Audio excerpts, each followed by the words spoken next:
ધોરણ 9 વિજ્ઞાનમાં સેકન્ડ સેમની અંદર જે પાઠ છે એ ચાલુ કરીશું. તો એમાં પર્યાવરણ વિભાગ છે, એમાંથી 14મો પાઠ જે છે નૈસર્ગિક સ્ત્રોતો. તો આજે આપણે એ પાઠને શરૂ કરીશું.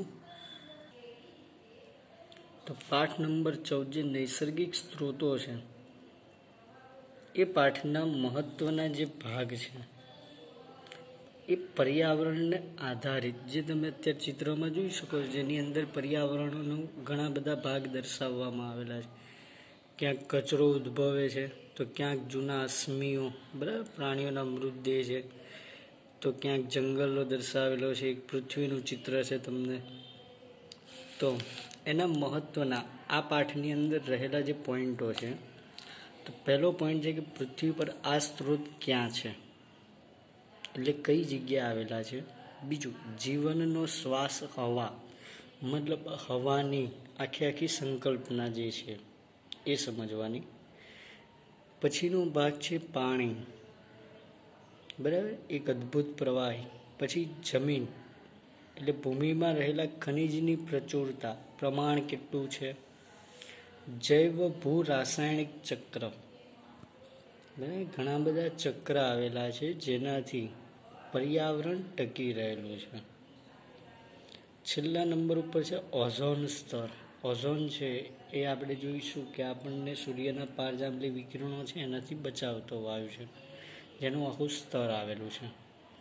તો આ મહત્વના પોઈન્ટો ઉપર આખા પાઠની અંદર ચર્ચા રહેશે. તો એની અંદર જોઈ શકાય છે કે જમીન, હવા અને પાણી આ 3 મહત્વના પોઈન્ટો છે, તથા ઓઝોન સ્તર અને જૈવ રાસાયણિક ચક્ર જે છે એ પણ એક મહત્વનું છે. હવે જૈવ ભૂ રાસાયણિક ચક્ર છે એમાંથી મોટો પ્રશ્ન ઓઝોન સ્તર અને 2માંથી જ પૂછાવાની શક્યતા, એટલે છેલ્લા 2 પોઈન્ટ છે એ મોટા પ્રશ્ન માટે ખૂબ જ મહત્વના છે.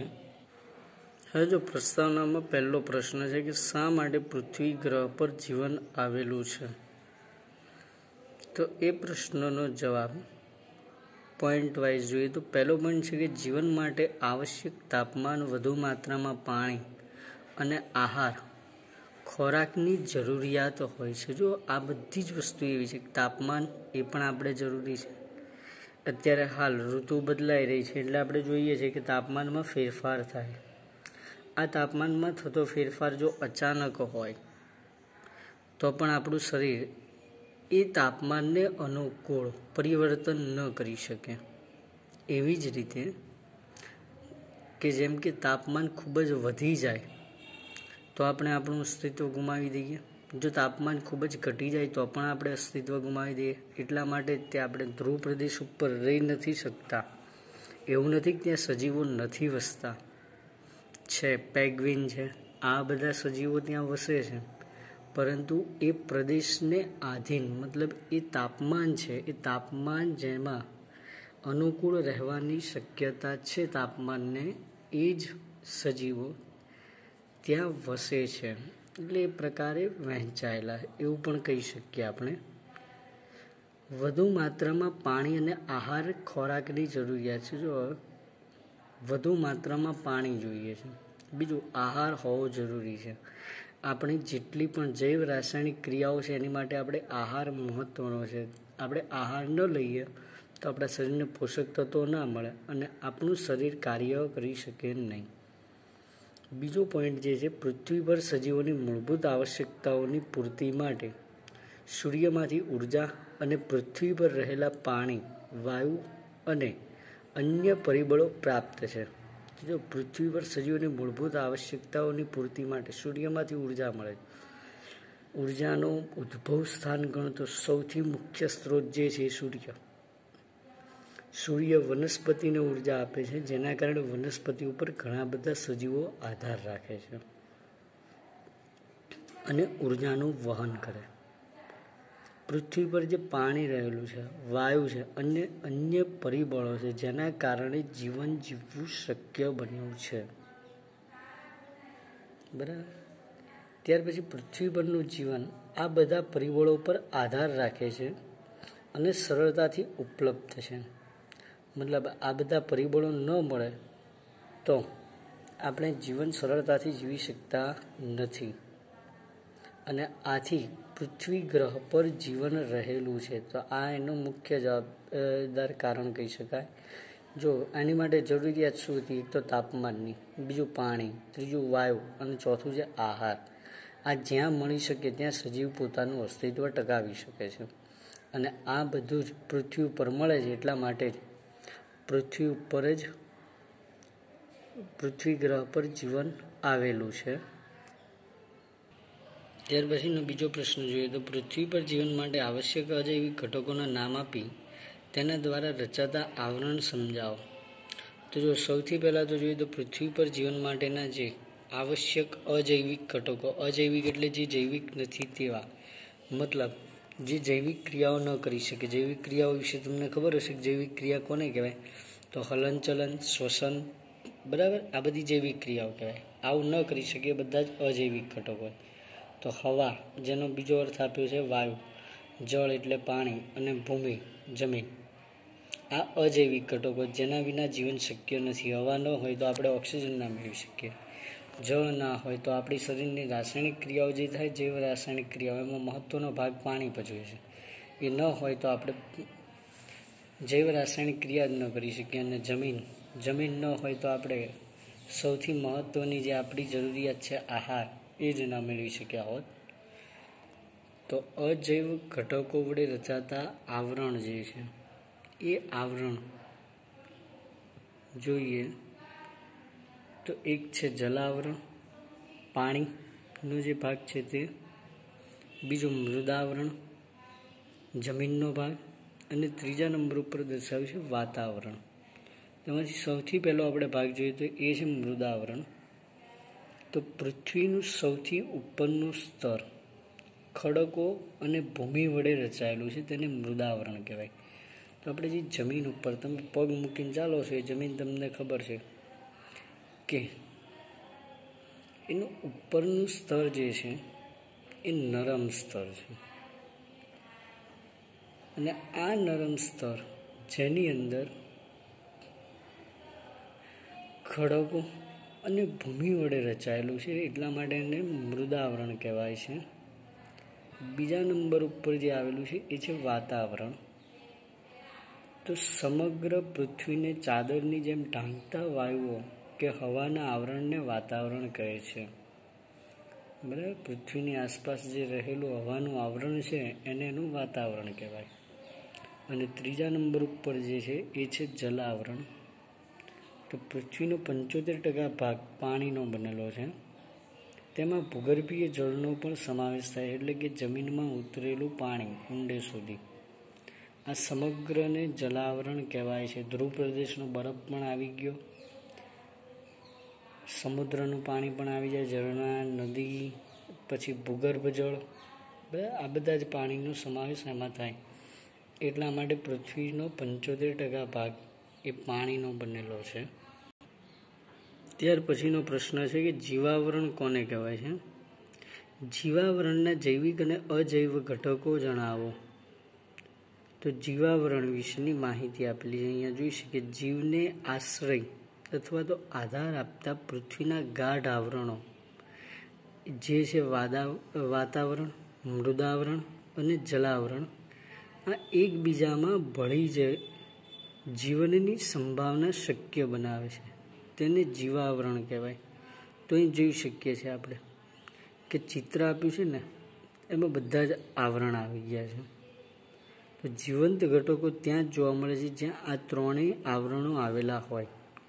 જીવાવરણમાં જૈવિક ઘટકો તરીકે સજીવો, પછી કૌંસની અંદર આપ્યા છે બીજા જૈવિક ઘટકો જેમ કે વનસ્પતિ, પ્રાણી, સૂક્ષ્મજીવો, અને અજૈવિક ઘટકો તરીકે હવા, પાણી અને ભૂમિનો સમાવેશ થાય. તમે જોવો છો ચિત્રમાં, જો ભૂમિ ના હોય તો વનસ્પતિ ના ઉગી શકે.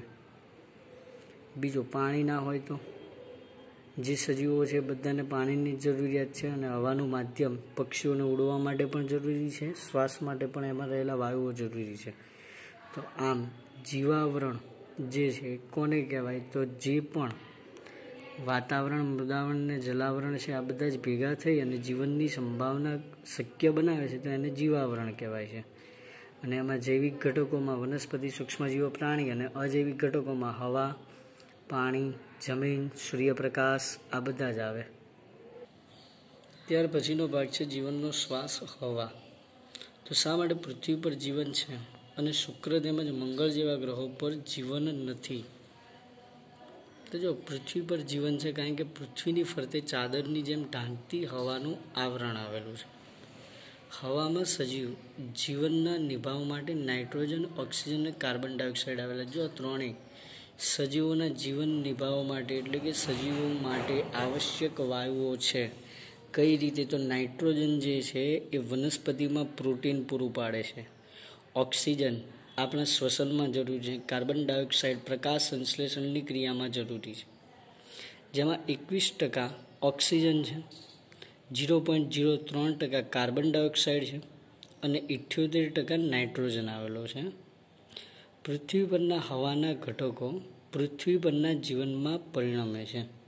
આ જે હવાના ઘટકો છે એ પૃથ્વી પર જે જીવન આવેલું છે એમાં પરિણમે છે. કેવી રીતે? તો કાર્બન ડાયોક્સાઇડ છે પ્રકાશ સંશ્લેષણની ક્રિયામાં વનસ્પતિ કાર્બન લઈ લે અને ઓક્સિજન પાછું આપે. આ કાર્બનમાંથી કાર્બોદિત બનાવે એટલે કે એનું ફળ બનાવતું હોય છે. એ ફળનો ઉપયોગ આપણે આહાર તરીકે કરતા હોઈએ છીએ. તો શુક્ર તેમજ મંગળ જેવા ગ્રહો પર વાતાવરણનો મુખ્ય ઘટક જે છે એ છે કાર્બન ડાયોક્સાઇડ.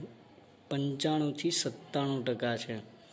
તો આટલા કાર્બન ડાયોક્સાઇડની માત્રામાં આપણે જીવી શકીએ નહીં. ગૂંગળામણ થઈ અને બેભાન અવસ્થામાં જ રહી શકાય. કારણ કે આપણા શ્વસનની અંદર જે વાયુઓ આવે છે એમાં કાર્બન ડાયોક્સાઇડ અંદર લેવામાં આવે તો આપણા શરીરના કોષો દહનથી ઉર્જા મેળવી શકે નહીં.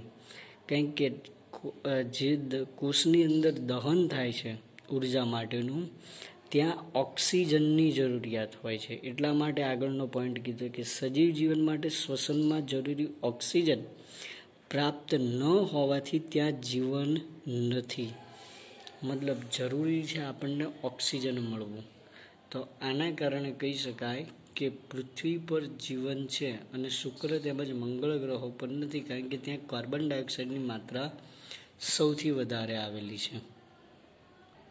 હવે જો આગળનો પ્રશ્ન છે 5મો કે CO2 મુક્ત કરતી 2 ક્રિયા જણાવી. વાતાવરણમાં CO2 ખૂબ ઓછા પ્રમાણમાં હોવા માટે 2 મુખ્ય કારણ જણાવો.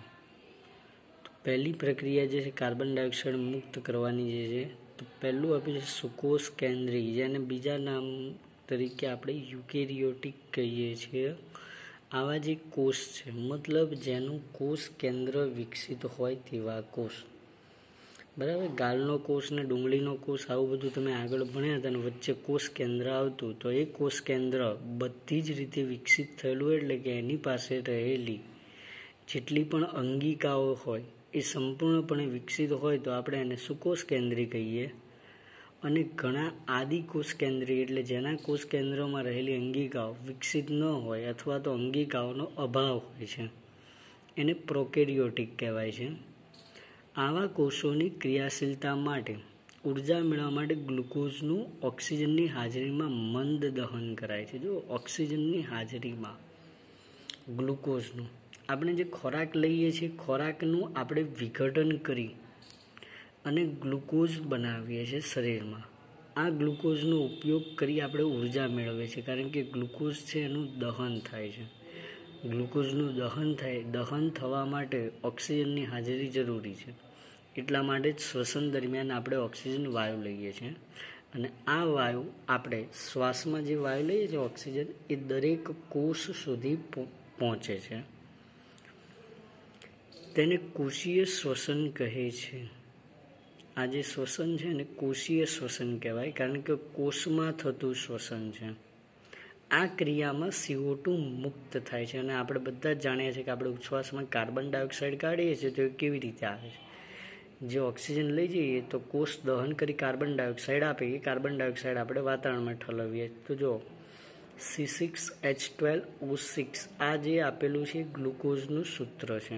રાસાયણિક સૂત્ર C6H12O6 એટલે કાર્બનના 6, હાઇડ્રોજનના 12 અને ઓક્સિજનના 6 પરમાણુઓ ભેગા થઈ અને ગ્લુકોઝ બનાવે છે. આ ગ્લુકોઝના અણુનું વિઘટન થવા માટે ઓક્સિજન જરૂરી છે, એટલા માટે 6O2 વત્તા 6H2O પાણી પણ હોય છે.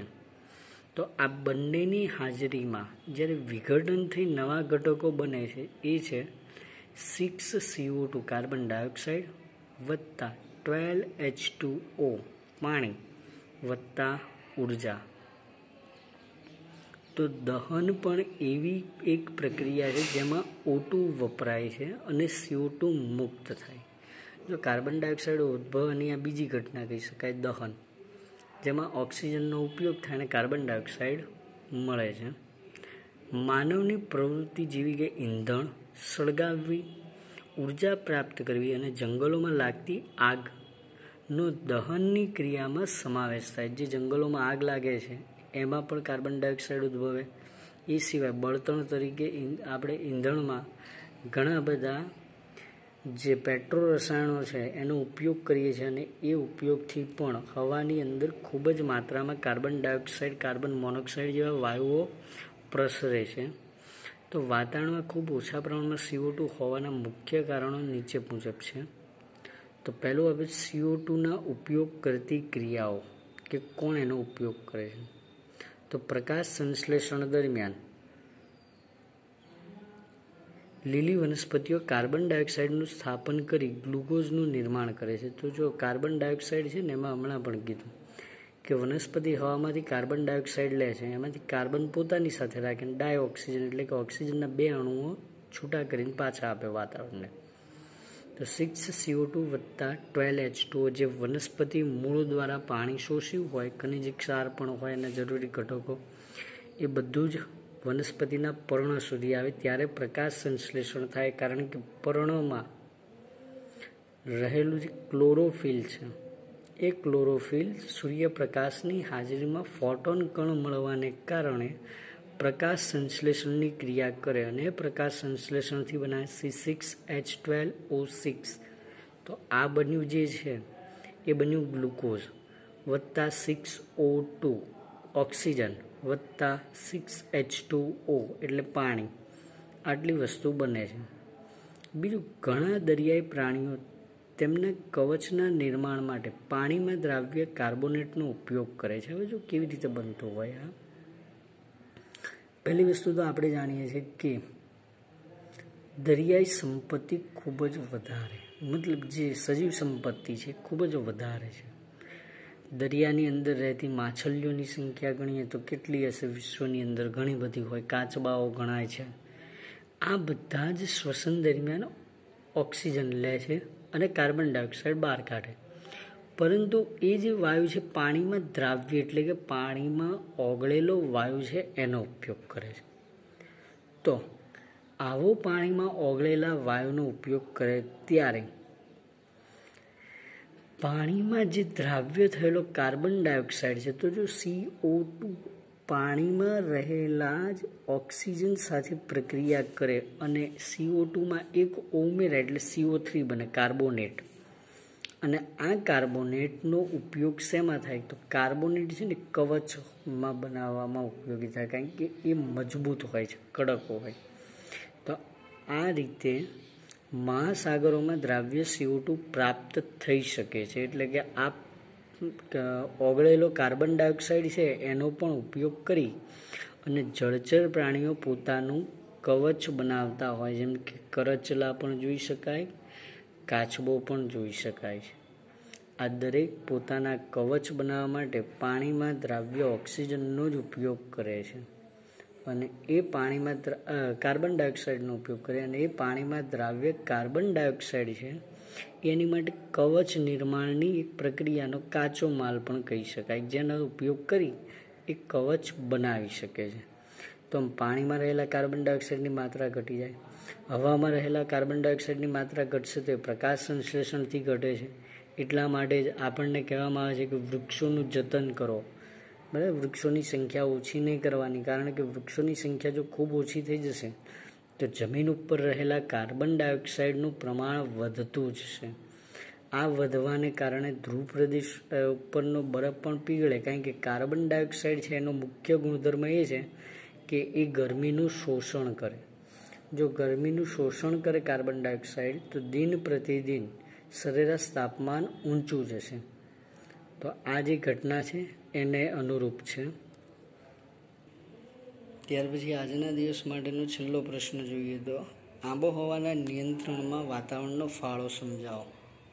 કે આબોહવાને નિયંત્રણ રાખવી હોય તો વાતાવરણ કઈ રીતે આપણને મદદરૂપ બને.